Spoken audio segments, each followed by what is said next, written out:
Hello everyone, this is CJNovo992 and today we are back for another brand new video. Today we've got a brand new episode of the Let's Talk series. We haven't done one of these in about 4 or 5 months, but I thought, you know what, it's international break, the Rangers news are slightly drying up, and there's actually something that's been on my mind for a wee while, so yeah, apologise if this one isn't as unbiased as my normal videos or where I try to be. I want to give you my opinions and my thoughts on the Joshua Windass situation.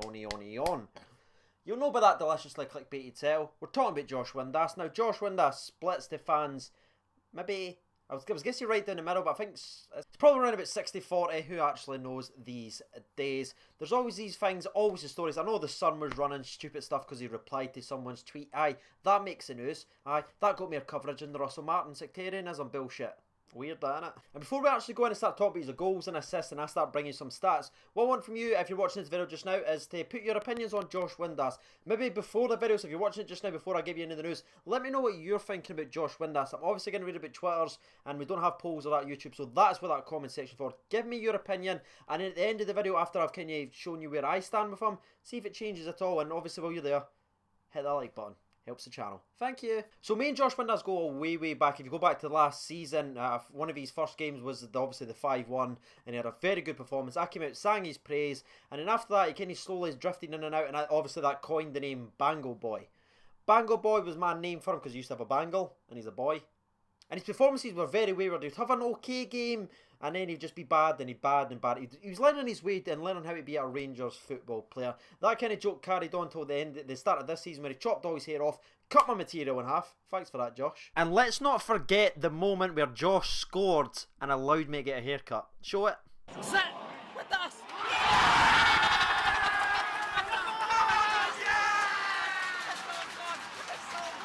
And even before that, actually, before he got rid of his bango and everything, I made a video at the start of the season where I talked about 5 Rangers players that deserve another chance. Because everyone wanted rid of Windass, let's be honest. Everyone was saying, get rid of him at the start of the season, he's useless, blah, blah, blah. I made a video, I got a lot of flack for it. A lot of saying, what are you talking about Windass? Oh, you just love him, blah, blah, blah, all this and that. I said he deserved another chance because I think he's got potential. And one of these rare cases that I'm actually right, it's not often. Certainly no, if you follow any of the other videos. Number 3, I just could tell this was going to get this a wee bit controversial. I'm going to say Bangle Boy, Josh Windass. Right, I know the audio's shit and the background's shit, alright? I was trying to make a gaming channel at that time. But when you play him up, like sort of behind the striker as a centre attacking mid / centre forward role, you see he's a bit of creative spark. You see he's got a bit of sort of special. Let's just cut that there and just burn that previous tape. Thanks. But nevertheless, I was actually right with this one, and he's put together a fantastic season, something we've never seen in midfield for a very long time. So that's giving you my history. That's what the Bangle Boy was. Built up here. I did say at the start of the season he deserves a second chance, and then let's go to this season. At the start of the season, I think he was quite slow, and he was playing out the wing sometimes, and that's going to bring on the boos, all that malarkey. But where we stand today, let's have a look where Josh Windass sits on the goal scoring charts. He's a midfielder, centre attacking mid, you can call it whatever you want, he's still a midfield player. Right, Chris Boyd obviously leads the league as in today as the 22nd of the 3rd 2018 with 15 goals. Alfredo Morelos has got 13 goals, but the 3rd top goal scorer in the SPFL is Josh Windass with 12. Where he actually sets himself apart though is going to be in these assists, because he's a midfield player, it does create things. It depends where you go on Twitter. He does create things, does create opportunities. If we had a forward who could score a lot of the chances. Well, but we'll not talk about that. I was just a wee cheeky dig in case Snags is watching, because I know he's very protective of Morelos. I look forward to the Snapchat. So he's obviously played 29 games in the league this season. Again, I've actually got the proper notes this time because I feel like I need to be a bit more professional. So if you put them together, that's 20 goals in 29 games he's been involved in. 12 goals, 8 assists, which is absolutely tremendous if you consider how poor he started off the season. He was drifting in and out for the left. He wasn't playing consistently in the middle. Then, but maybe just before October, sort of November time, that is when he started getting pushed more in the central and he played there consistently. The goals and assists speak for themselves. That's absolutely incredible. 3rd in the top goal scoring chart, and I'm sure he's either 3rd or 4th in the assist chart, so obviously Daniel Candeias leads that way there, the Portuguese legend. But back to Josh Windass, if you actually look at that and you actually look at it for the entire season, let's have a look and sort of bring in his cup games as well. So throughout the entire season as we stand today, 36 games, 17 goals, 8 assists, which is absolutely nuts. So that's, in 36 games, he's been involved in 25 goals as it stands today. Which, if you talk about a midfield player, isn't that just nuts? And you might be thinking, if you're not on Twitter, you don't see a lot of the stuff that goes on, you might be thinking, Craig, that's a bit weird. Why? What's the point in this video? Clearly he's killing it this season. Everyone's got to be around him. No. For whatever reason, Josh Windass again splits the fan base. A lot of people say he's lazy, he does this, he does that. Again, this is all kicked off from the other day where he was responding to a person's tweet, and I'm going to read out the tweet just now, so I'll be back in 1 second. Transition. So let's actually find what someone tweeted to him and prompted the response from Josh Windass. It says, still on my out list, as only want 100% hardworking for 94 minutes all over the park. Unaffordable mini luxury would knock someone's hand off for $2 million in the summer. So Windass saw this and he replied, my attitude has never / will never be in question. You know very little about my work rate. Better write a new wish list. Which is tasty. He soon deleted it, and that's where all that silliness for the Sun, they ran a headline. And that's what it triggered me why I wanted to make this video. Again, I have wee back and forth whenever we do the player ratings. I respond to a lot of tweets, I respond to a lot of comments, and I try and give the defence of Josh Windass. It isn't me arguing with somebody, it's just me giving a difference in opinion. And I think now that he's actually responding, that clearly that riled him up. And I just don't think he deserves the criticism. If you just go and look, yes, is there moments in the game where he vanishes? Yes. But do you know what else he does? He either scores or he assists in most games. What more do you want for the guy? Do you want him running about like a dog in the park like King Kenny? I love you, King Kenny, with all my heart. But you're fucking nuts, alright? You're everywhere. When you sit playing striker, you're playing left mid, right mid, centre back, wherever. You try, we love that about you, but you're never in the right place. Windass plays his position, which is a centre attacking mid. Look at any other centre attacking mids in the world. Do they come back and track back 50 yards? No. So why is Josh Windass got this thing where he needs to run about every now and then? Does he duck out 50-50s? I've seen a couple, okay? You've got me there, right? But again, the goals and the stats. But to be honest with you, if he stays in that 50-50 and gets hurt and gets injured, that's 20 odd goals and assists that we're just losing out the squad. What would happen if Josh Windass wasn't here? Playing his position the way he's playing, creating and scoring goals, where the fuck would we be? Who are we putting in there? If you look at our injury list, who can play centre attack mid? That's a scary thought. We're going to play Ross Sutter's one knee, and we play Nico Crancher. Dunno. Because you know for a fact we will only play 4-4-2. It doesn't matter how many good players or how many strikers we have. We'll never do it consistently in the league. We play a 4-2-3-1. We need a centre attack mid. And I think Josh Windass is killing it. So, to be honest with you, I just really felt for the guy. When I seen him respond to that tweet, I see all the flack he gets each and every single time on Twitter. Listen, I've been there. I'm still kind of there. But he certainly doesn't deserve it. He plays for the badge. I genuinely believe. Is there stuff he can improve upon? Of course he can. He's still a young player. Got a lot of places to go. He's things he can improve on. Absolutely. But he's here. He's a Rangers player. He's scoring and assisting. He's nearly got a goal or assist per game this season. Just let's everybody calm down and get behind the lad. If he's responding, clearly it's affecting him. And that's why I wanted to do it in this kind of Let's Talk series style, rather than me just pitching the question and letting you guys discuss it. I wanted to give you my opinion on it. I don't always do that. I try and stay out of it and just keep an unbiased opinion and let everyone discuss, get your tweets and everything out, which I'm about to do.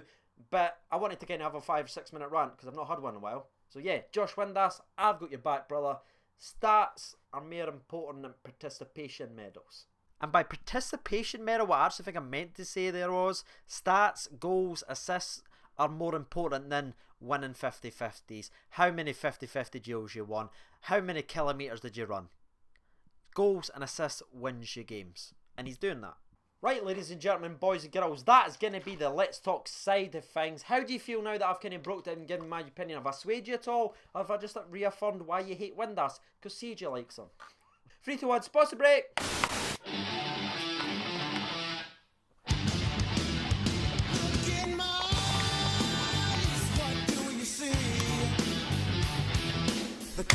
I've done it with the other hand and it just fucking swayed me right off.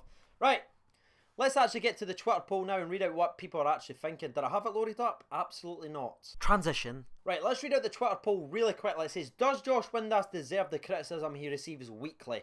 Because honestly, it gets fucking roasted most weeks. Whenever we lose or we drop points, it's always Windass's fault. He's our scapegoat, and I don't think he deserves to be. So, 266 votes in the half an hour that it was up. It says, yes, he's not doing enough. Got 23% of the votes, but no. I love this Novo Nation. It says, no, the stats don't lie, so he does not deserve the criticism he gets. Now, let's jump over and read some of the opinions, because I gave you an opportunity to write your words, and I will read them out. Sam Scobie says, sums it up. He's blocked by Windass.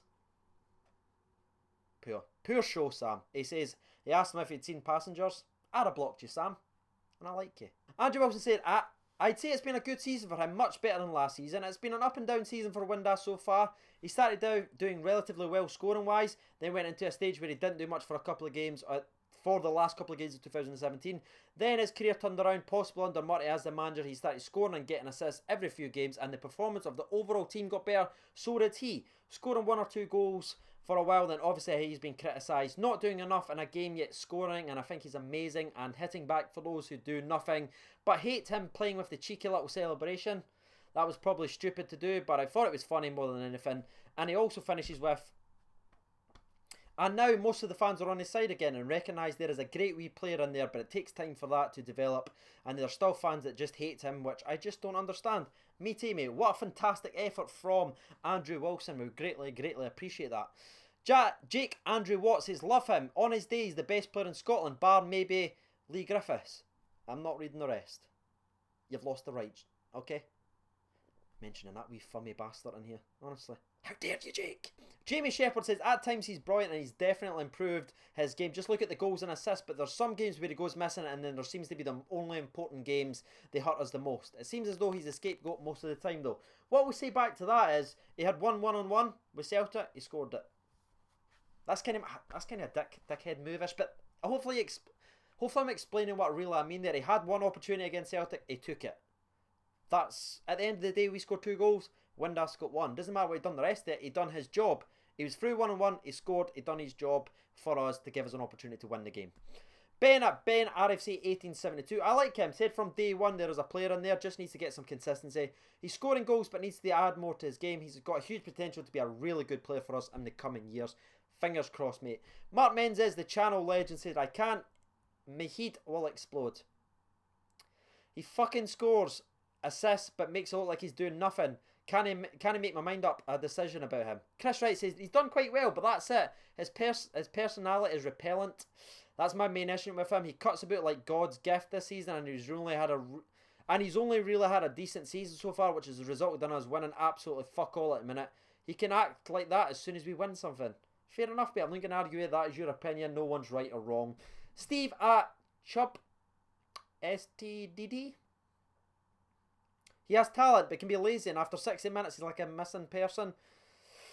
Ross Fern says, loves omelets, but dislikes eggs. I knew that was coming. I knew it was coming. Stacey Devlin says, Celtic fan here. It's no good start. It's no good start. But he can fade in games, but I genuinely think he's the best player at your club. His stats don't lie. Sometimes he's over-criticised, in my opinion. Plenty of potential. Needs to stay in check sometimes, though.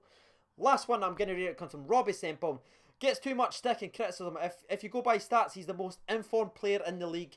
Period. Yes, it is. Thank you. Thank you. I think this guy's a Celtic fan. I take it back.